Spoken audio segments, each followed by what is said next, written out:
Justo este momento es cuando uno se da cuenta de que el sueño de toda su vida, el sueño de su niñez, pues se ha hecho realidad, ¿no? Carlos se llevaba la mano a la cabeza en el suelo, un poco parecida a la imagen de Rafa, ¿no? Cuando en 2009 también hizo algo parecido. Una absoluta locura lo que fue el partido esta final, también muy rica para analizar multitud de cosas. Aquí vamos a intentar explicar los motivos que han llevado tanto a Carlos para perder ese primer set o por qué hizo Djokovic. ¿Qué hizo Djokovic? Tantas cosas buenas en ese primer set para desarbolar por completo al español. ¿Y qué hizo a partir del segundo el murciano para terminar besando la gloria, amigo Maggi? ¿Qué tal? Muy buenas. ¿Cómo le dio la vuelta al partido Carlos Alcaraz? ¿Qué de soluciones tácticas encontró? ¿Cómo fue capaz de cambiar el sino del partido por completo y escabullirse? La primera rendija que le dio Djokovic en inicio del segundo set, ¡pum! Ahí la aprovechó Carlitos para después sentirse con confianza y alargar los puntos y convertir el partido en una batalla física. Ahora hablaremos de eso, ¿no? Pero qué bonita esta imagen y claro, cuánta riqueza táctica e incluso técnica hay detrás de esto. Una final que quizás no será inolvidable en el sentido más estricto de la palabra en cuanto a nivel, pero que sí tendrá una trascendencia y un simbolismo histórico brutal y que nos deja varias lecciones tácticas que demuestran que Carlos ya no solo es un jugador que te gane por potencia, por magia, por creatividad, sino que también te gana con cabeza y sabiendo aplicar algunos ajustes que le acaban llevando hacia la victoria. Pues vamos ya, pues con la primera de las claves, amigo Maggi. ¿Qué empezó haciendo Djokovic? Porque sale de Toriles como toro, ahí dispuesto a todo, y le mete una paliza en ese primer set, 6-2. Vamos a intentar explicar qué empezó haciendo bien Djokovic en ese primer set. Hizo bien muchas cosas, José. Salió con el nivel de las semifinales contra Sinner, tuvo unos 40 minutos, 45 minutos de gasolina total y esa gasolina total sobre todo se mostró a través de un golpe, la derecha. Recordándonos un poquito lo que fue Roland Garros 2023, donde sorprendió a Carlos buscándole apretar por su, en principio, lado fuerte, Djokovic salió con una intención total de aplanar y golpear la derecha como si fuese un auténtico bazooka, jugando y buscando siempre el intercambio constante de derecha a derecha cruzada, pegando fuerte, plano, profundo, obligando a Carlos a entrar un poquito en su juego, en esa tela de araña, en esas derechas cruzadas por las que desbordó completamente al murciano. Acabó fallando mucho Carlos o dejando alguna bola corta que Novak aprovecharía, aplicaría para, casi en suspensión, tirar las derechas paralelas con las que cerrar los puntos.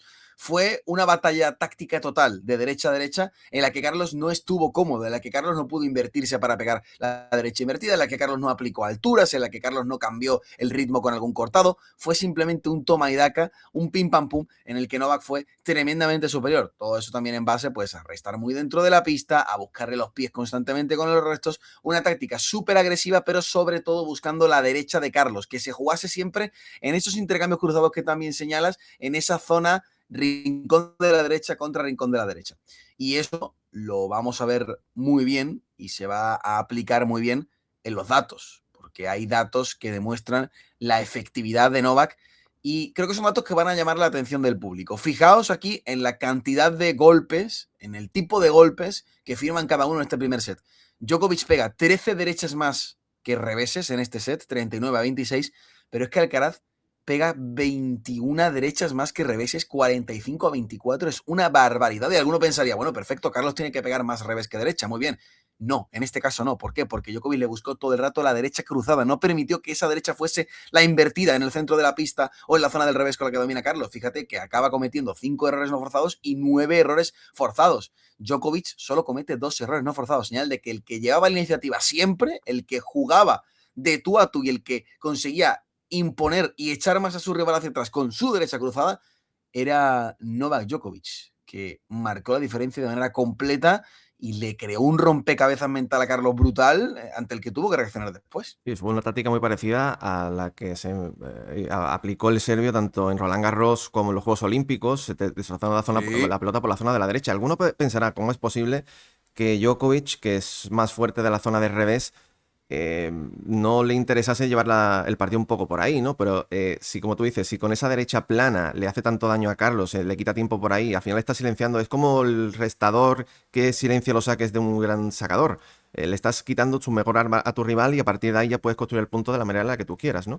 Este es un dato absolutamente descomunal. Luego podemos, Magic, ver cómo Carlos ¿Cómo cambia? cómo cambia. La No sé cosa. si verlo ahora o verlo más tarde. Lo podemos, si quieres, ver después, Sí, cuando hablemos vale, de las siguientes dos otras claves, perfecto. porque van a explicar también muy bien ¿Qué cómo hace desde los Carlos, no? intercambios es otra cosa, Exactamente. efectivamente. Pues Pero que aparte, la gente se quede con este dato, ¿no? Esta diferencia de más 21 en cuanto a derechas versus reveses de Carlos, porque, a spoiler, no va a ser así durante todo el partido. exactamente. Nos sorprendió que Carlos no viese que por la zona de la derecha Djokovic estaba completamente en llamas y no le Eso variaba un poco es. más el juego, ¿no? Y eso nos lleva a otra de las claves que llevan a Djokovic a hacer mucho daño a Carlos Alcaraz. Alcaraz empieza el partido con el saque flojeando un poquillo y eso lo Mm. aprovechó un Djokovic que, como digo, en todo momento en el primer set lo único que sale es a comérselo y a meterle mucha, digamos, mucho miedo, mucha impresión de un primer momento y Alcaraz se ve bastante sobrepasado. Lo vemos bastante tenso en mucha parte del encuentro. Esto es también primer set. Fijaos los restos, lo profundo que... esto es un segundo, fíjate lo lejos que lo resta Novak Djokovic. Al final lo que hace es Alcaraz, que normalmente suele aterrizar por esta zona a la hora de sacar, intentando irse hacia adelante o, digamos, manejar la zona central de la pista metido dentro, montado encima de la línea de fondo. Pero con esto lo que provoca al final Novak Djokovic es empujarlo hacia atrás, si te das cuenta. Mm. De la zona verde, esta que vemos aquí, esta zona que voy a marcar ahora en rojo, fíjate, todo lo que se desplaza hacia atrás, mientras que Novak Djokovic es todo lo contrario, lo que hace es intentar una pelota para luego irse hacia adelante y jugar al ataque. O sea, todo el rato esto le hizo mucho daño a Carlos Alcaraz, porque todo momento le quitaba la iniciativa desde el primer golpe, desde el resto más uno. Fíjate que en esta captura se ve muy bien porque, Carlos, esa pelota que aunque la golpea en una zona que podía pensar está bien porque está medio zona de revés invirtiéndose con la derecha, pero está golpeando en retroceso, mientras que Exactamente. Djokovic ya está posicionado para ir hacia adelante dominando la zona central. O sea, Djokovic, como en los viejos tiempos, dominando la zona central y preparado para que normalmente Alcaraz tiene un golpe de seguridad y le juega a la derecha y ahí ya Djokovic se haga con la zona central y empiece a jugarle rápido de derecha cruzada. Pim, pam, pum, derecha cruzada. Ya tiene a Carlos 2 metros por detrás de la línea de fondo y está esperando el momento en el que lanzar la derecha paralela y ya con eso irse hacia adelante. ¿Por qué? Pues todo cimentado, todo sustentado con unos grandes restos profundos. También gracias, como decimos, a un Carlos que no estuvo fino con el saque. De hecho, los puntos cortos en el primer set fue un abuso para Djokovic. Djokovic sí que consiguió jugadas de saque más uno, que dijimos que eran en análisis clave para su victoria. Carlos no las consiguió. Lo que decimos en análisis, combinó Djokovic puntos de saque más uno, en lo que estuvo sensacional. Fíjate, 17-6.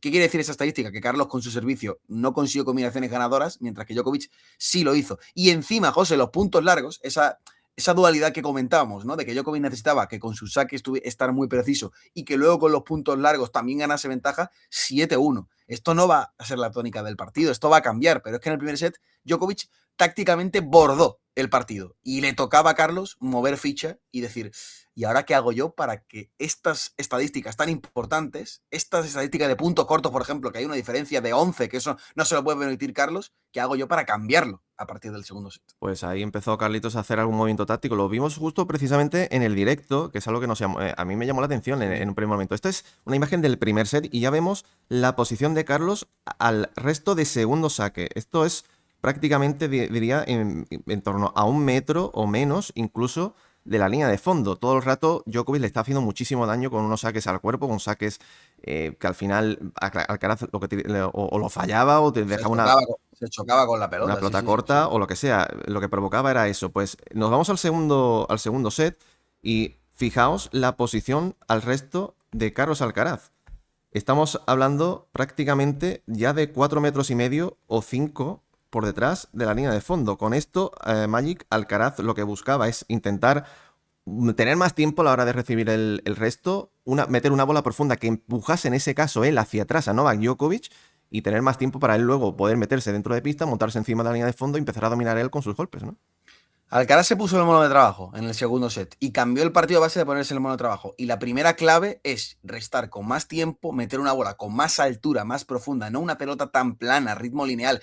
Que aquí en Australia las pelotas planas, pues lo cierto es que tienen éxito, pero contra Djokovic, tal y como le estaba quemando la pelota, tocaba intentar hacerle jugar, tocaba hacerle sentir que las piernas tenían 4 horas del partido con Sinner. Y lo primero para lograrlo es esos restos profundos desde más atrás, negándole a Djokovic el primer golpe después del saque y cambió por completo la dinámica del partido Carlos. Djokovic, que bajó un poquito físicamente en el segundo set, se lo mostró en el primer juego de ese segundo set y Carlos dijo, este tío igual, si le juego, además lo dijo en la entrevista por partido con Eurosport, si le juego la tercera y la cuarta bola, igual me está dejando oportunidades, igual me está permitiendo entrar en el partido. ¿Qué hago?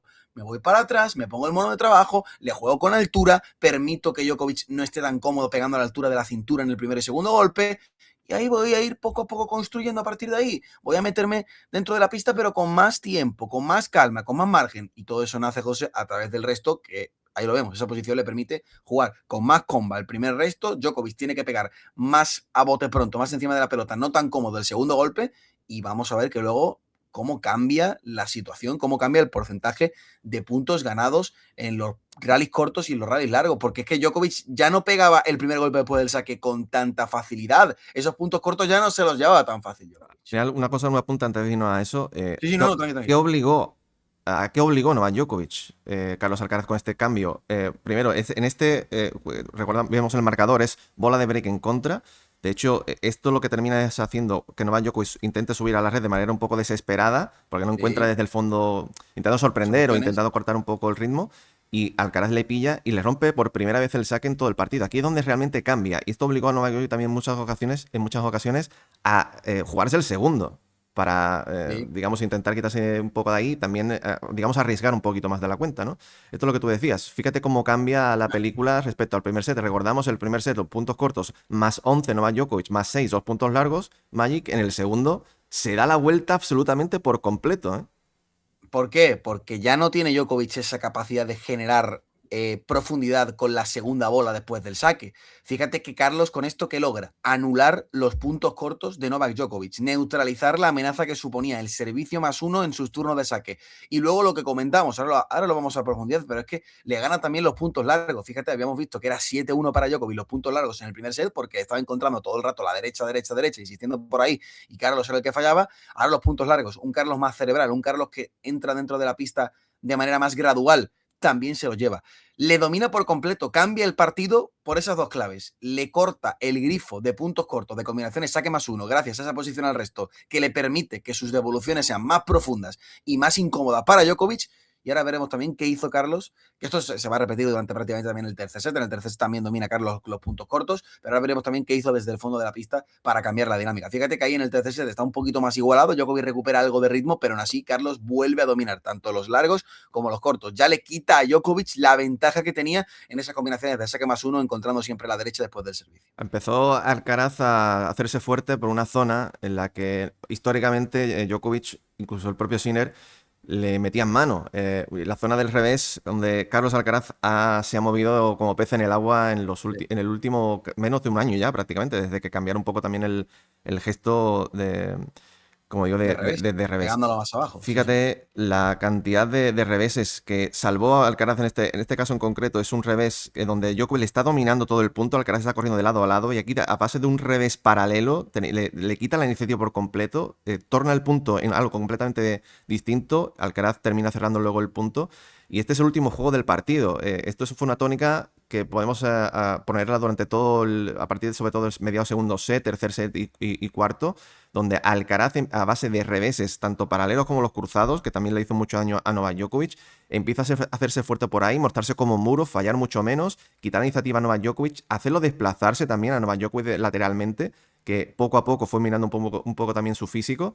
Y Magic, mucho trabajo hay aquí detrás para que lo que históricamente fue tu punto débil termine siendo un arma a tener en cuenta que decante una balanza a tu favor en una final como esta. Es curioso, ¿no? Porque alguno pensará que jugarle de revés a Novak Djokovic en una final del Open de Australia es una táctica suicida, ¿no? Pero es que la realidad es que conforme avanzaba el partido, a Djokovic le costaba mucho más abrir pista y generarse golpes ganadores con el revés que con la derecha. Y de esto se dio cuenta Alcaraz únicamente a partir del segundo set. Ahora lo veremos con los datos, pero esas dos flechas definen cómo desde el fondo de la pista Carlos Alcaraz le da la vuelta al partido. Solidísimo con el revés, apenas conectó errores no forzados y buscó sin problemas, intercambiar, jugar desde el fondo de la pista de revés a revés. No dándole demasiado ángulo a Djokovic, jugándole bolas 3/4, pero Djokovic tenía que flexionar, tenía que ser muy ágil para tratar de cambiar direcciones con el revés, de tratar de cambiar con el paralelo. Es más difícil cambiar, o le es más difícil a Djokovic cambiar direcciones con el revés que con la derecha. Esa derecha plana estaba en llamas. Ese revés es sólido, es consistente, es muy bueno, pero es un revés que te permite jugar a ritmo, con el que Djokovic dominaba a sus rivales a través de la profundidad, de la asfixia, pero con Carlos esto no funciona. y ya con 38 años no te vale la profundidad en la asfixia. Tú lo que quieres es abrir pista, que en el cuarto o quinto golpe ya estés en el centro para dominar y para cerrar el punto. Y esto Carlos no se lo permitió. Fue lo suficientemente bueno con el revés para que se jugase a un ritmo que a lo mejor al Djokovic de 2011 le daba igual, pero al Djokovic de 2026 no podía seguir ese ritmo. Y más después del bajón físico que pega en el segundo set. Con lo para luego abriría pista. Aquí tenemos cuántos ground strokes, cuántos golpes del fondo de la pista. Recordemos lo que hablábamos antes, ¿no? Esa diferencia de más 21 en la derecha para Carlos. Eso es en el primer set.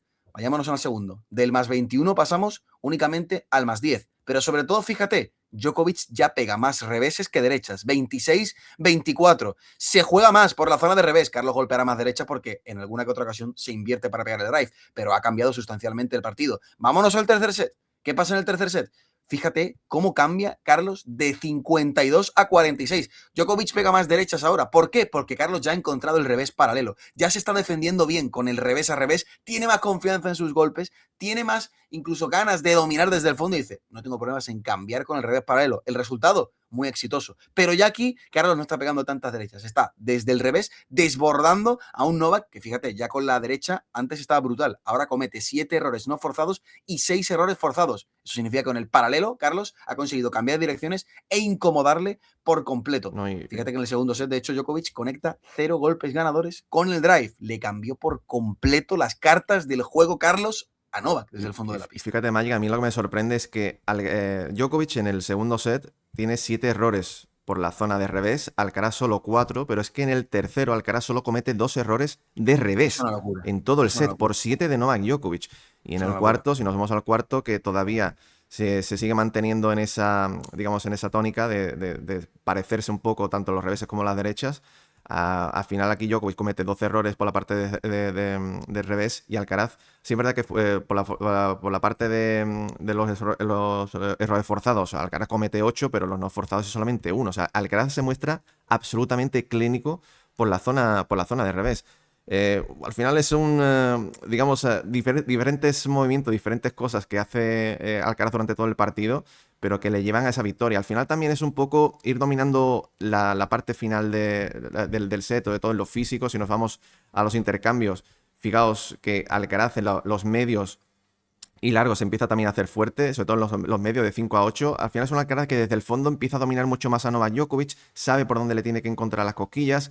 Djokovic que intenta quitarse la iniciativa, o sea, toda la presión de encima tal y como puede, intentar jugarse a puntos cortos, jugándosela, pero Alcaraz sabiendo leer muy bien el partido, metiéndole más bola dentro para forzar a Novak Djokovic poco a poco a que su físico vaya decayendo y que le obligue o jugársela desde una posición muy difícil para jugarse el winner o que termine poco a poco cansándose y él llevando la iniciativa sabiéndose superior en eso.